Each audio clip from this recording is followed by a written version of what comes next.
అది fathers day. G Telugu నిర్వహించిన ఒక కార్యక్రమం. అందులో శ్రీముఖి యాంకర్ గా వ్యవహరిస్తోంది. ఇందులో ప్రభాకర్ శ్రీముఖిని ఒక ప్రశ్న అడిగి సందిగ్ధంలో పడేశాడు. ఎవరంటే ఇష్టం, అమ్మ ఆర్ నాన్న అని. దీనికి శ్రీముఖి అందరూ డాడీస్ గర్ల్ అంటారు, కానీ నాకు మమ్మీ అంటేనే ఇష్టమని చెప్పుకొచ్చింది. ఇండస్ట్రీకి రావడానికి, ఇలా స్టేజ్ మీద ఉండటానికి కారణం మమ్మీ అని, ఇండస్ట్రీలో అమ్మాయిలు ఎదగడం కష్టంగా ఉన్న ఈ రోజుల్లో వెన్నంటే ఉంటూ ఎంకరేజ్ చేస్తూ ఉన్నది డాడీ అని చెప్పింది.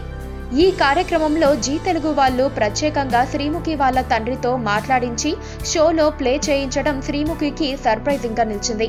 శ్రీముఖి తండ్రి మాట్లాడుతూ శ్రీముఖి కూతురు అని చెప్పుకోవడం చాలా గర్వంగా ఉందని, ఫాదర్స్ డే రోజు 4 మాటలు చెప్పమని అడిగారు. 4 మాటలు కాదు కదా, అసలు చెప్పడానికి నా దగ్గర మాటలు లేవు అని ఎమోషనల్ గా మాట్లాడాడు శ్రీముఖి తండ్రి.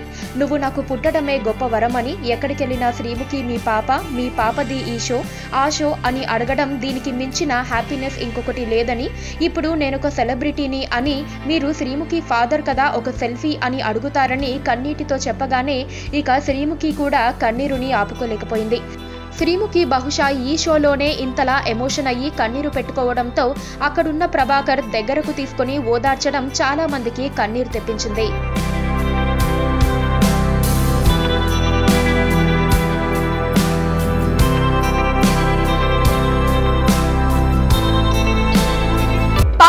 ఒక గంట సింబల్ కనిపిస్తుంది కదా, దాన్ని నొక్కారనుకోండి, మేం చేసే వీడియో అప్డేట్స్, నోటిఫికేషన్స్ అన్నిటితో మీ డివైస్లో వాలిపోతాం.